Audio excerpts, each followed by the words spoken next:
Hello साथियों, कैसे हो आप सभी। उम्मीद करता हूँ आप सभी बढ़िया होंगे। साथियों, एक बार फिर से स्वागत है आपके अपने यूट्यूब चैनल आले जॉब योजना पर। दोस्तों, थंबनेल देखकर आप सभी समझ गए होंगे आज का वीडियो किस टॉपिक पर आपका होने वाला है।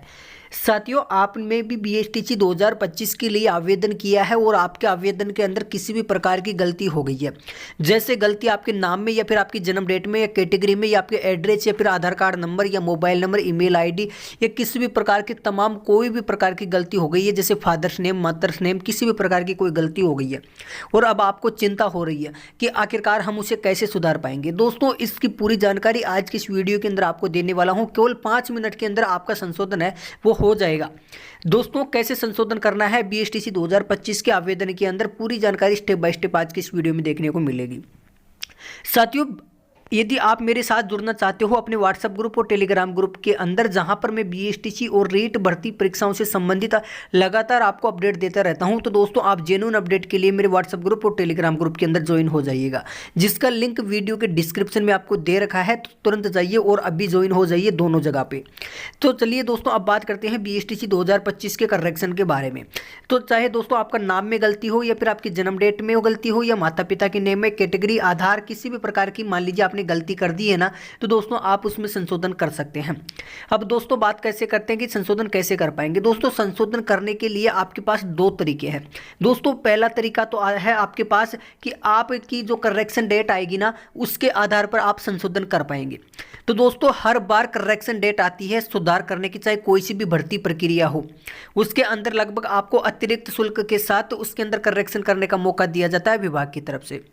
लेकिन उसकी एक खामी है दोस्तों, करेक्शन डेट आने पर वो क्या करता है कि आपके नाम और माता पिता, जन्म डेट और कैटेगरी, इन चीज़ों के अंदर सुधार करने का अवसर नहीं देता है, और बाकी सब में आप सुधार कर सकते हो। लेकिन इन चीज़ों में यदि आपकी कोई गलती हो गई है ना, तो इनमें सुधार करने का अवसर नहीं देता है, और बाकी आप चेंजेस उसमें कर सकते हो। दोस्तों, इतना उसके कैटेगरी के जो करेक्शन डेट आएगी उसके अंदर आपको मौका मिलेगा। लेकिन सबसे ज़्यादा जो बच्चों की गलती होती है ना, वो नाम में, माता पिता के नाम में और जन्म डेट में ही होती है। आखिरकार फिर हम संशोधन कैसे कर पाएंगे। तो दोस्तों, इसका दूसरा और शानदार और जानदार तरीका है। दोस्तों, यदि आपकी ये सारी चीज़ें गलत हो गई है ना, तो आप आज ही दूसरा आवेदन भर दीजिए। जी हाँ दोस्तों, अलग ईमेल आईडी और अलग मोबाइल नंबर के साथ आप आज ही दूसरा आवेदन कर दीजिए। उसके अंदर आप सही सही जानकारियां डालिए, और जो आपका आवेदन का प्रवेश पत्र है वो दोस्तों आपके सेकंड, जी हाँ दोस्तों, जो सेकंड आवेदन करेंगे ना, उसके अनुसार ही आपका प्रवेश पत्र जारी होगा और उसके अनुसार ही आपको एग्जाम देना है। तो दोस्तों, आपका सेकंड फॉर्म है वो मान्य होगा, कोई दिक्कत वाली बात नहीं है। आप बीएसटीसी 2025 का ये आवेदन कर दीजिए दूसरा। तो दोस्तों, अब आप सोच रहे होंगे कि हो सकता है अपने को मौका दे दे करेक्शन डेट के अंदर नाम, माता पिता, जन्म डेट अंदर सुधार करने का। तो मेरे भाई, आप इस भूल वाले में मत रहना, आप इसमें सुधार नहीं कर पाएंगे करेक्शन डेट के अंदर। करेक्शन डेट के अंदर आप एड्रेस के अंदर सुधार कर सकते हो, या फिर कोई एक आध छोटी मोटी गलती हो जाए उसको सुधार कर सकते हो। लेकिन आप अपने नाम, माता पिता नाम, जन्म डेट, कैटेगरी और कोर्स, हिंदी लैंग्वेज, भाषा वगैरह में, इन्हीं में आप सुधार नहीं कर पाएंगे। दोस्तों, ये पैसा ऐंठने का एक तरीका होता है सरकार का, एक करेक्शन डेट देके, ताकि बच्चे इसमें फंस जाए और बाकी। लेकिन मैं आपको बता दूं, आप नाम, जन्म डेट, माता पिता की जो भी आपकी गलती हो गई है ना आपकी पर्सनल डिटेल के अंदर, तो इसके लिए सीधा तरीका है, आज ही 500 रुपये दोबारा देके आप दोबारा से आवेदन कर दीजिए, उसी में फायदा है। यदि आप दोबारा आवेदन नहीं करोगे तो दोस्तों ये गलती आपके साथ साथ चलेगी, जहां तक आपको कॉलेज, हो सकता है आपकी मार्कशीट में भी ये गलती आ जाए, वरना आपको काफ़ी भागदौड़ करनी पड़ सकती है। तो मेरा कहना यही है, 500 रुपये दीजिए, दोबारा से आवेदन कर दीजिए। अब कुछ बच्चे, कुछ ज्ञानी लोग कमेंट करेंगे कि भाई हम 2 आवेदन कर देंगे तो हमारा एक आवेदन रद्द हो जाएगा। तो मैं आपको अच्छे तरीके से समझा दूं, साफ साफ नोटिफिकेशन के अंदर जो दे रखा है ना डिटेल, वो मैं आपको दिखाता हूं। साथियों, नोटिफिकेशन के अंदर क्या लिख रखा है जरा आइए दोस्तों, ये वाला टॉपिक आप पढ़ लीजिएगा।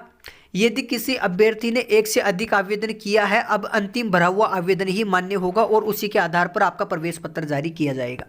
दोस्तों, ये वाला टॉपिक आप अच्छे से पढ़ लीजिएगा। अब आप सोच रहे होंगे कि भाई थोड़ा आगे और पढ़ो, चलो मैं आगे और पढ़ता हूँ। 2 या 2 से अधिक आवेदन करने वाले अभ्यर्थियों के समस्त फॉर्म है वो निरस्त यानी रद्द किए जा सकते हैं। तो आपको घबराने की बात नहीं है, यहाँ पर लिखा हुआ है कि किए जा सकते हैं, किए जाएंगे। दोस्तों, रेट की जो परीक्षा हुई थी ना, रेट का जो फॉर्म चालू हुए थे ना, उसमें उसमें साफ साफ लिखा हुआ था यदि अभ्यर्थी एक से अधिक आवेदन कर देंगे ना तो उनका फॉर्म है वो रद्द कर दिया जाएगा। ये फिक्स है, 100% है, वो रद्द कर दिया जाएगा। लेकिन दोस्तों ऐसा कुछ भी नहीं होता है, रद्द कर देंगे वगैरह वगैरह, ऐसा कुछ भी नहीं है। आपको तो 2 फॉर्म भर देना, कोई दिक्कत नहीं है, एक सही जानकारी के साथ। यदि गलत कर दिया तो दूसरा आवेदन कर देना, कोई दिक्कत नहीं, आपका फॉर्म रद्द नहीं होगा, ये मेरी गारंटी है।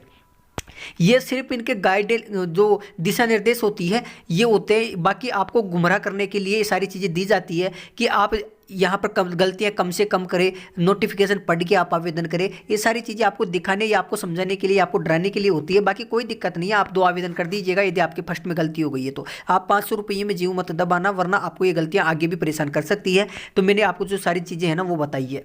अब बात ये आती है कि भाई इसके अलावा तो हम मान लीजिए गलती हो गई है, हम कोर्स के अंदर हमारी गलती हो गई है और इसके जो लैंग्वेज है उसके अंदर हमारी गलती हो गई है, तो उनके लिए क्या करें, या उनके करेक्शन डेट आएगी या फिर नहीं आएगी। देखो दोस्तों, कोर्स चेंज करने या भाषा चेंज करने, इन सब की डेट का मुझे पता नहीं इसके अंदर शामिल होगी या नहीं होगी, लेकिन आप इन चीज़ों से बच के रहना चाहते हो और अच्छे तरीके से एसटीसी करके एक अध्यापक की तैयारी करना चाहते हो तो मैं आपको सीधा सिंपल बता दूं, 500 रुपये लगाइए, दोबारा से आवेदन कर दीजिए, झंझट खत्म। बस अच्छे थोड़ा ध्यान तरीके से करिएगा। और बाकी जिन बच्चों ने आवेदन नहीं किया ना तो वो थोड़ा देख के आवेदन करिएगा। क्या है, ई मित्र वाले के भरोसे आप सारी चीज़ें छोड़ देते हो। दोस्तों ई मित्र वाला तो कुछ भी भर देगा, उससे मतलब नहीं है। अपने को अपने फॉर्म की जांच अपने स्तर पर करनी है, उससे में फ़ायदा है।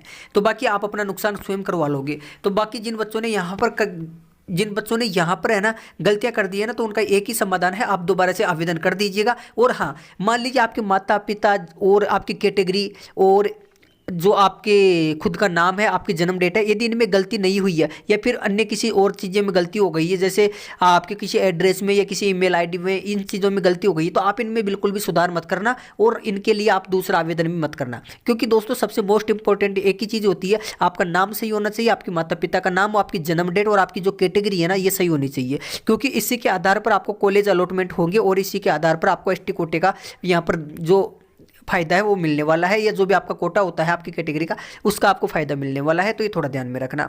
और बात कर दें आपकी जो कोर्स का चुनाव करोगे ना आप, डीएलएड या जनरल या संस्कृत, तो वो अपने अच्छे तरीके से देख कर करना। यदि वो गलत हो गए हैं ना तो इसके लिए आप दोबारा से आवेदन कर सकते हो। यदि उनके अलावा और कोई गलत हो गया ना तो आपको बिल्कुल भी छेड़खानी नहीं करनी है, आपको अच्छे तरीके से मस्त तरीके से तैयारी करनी है।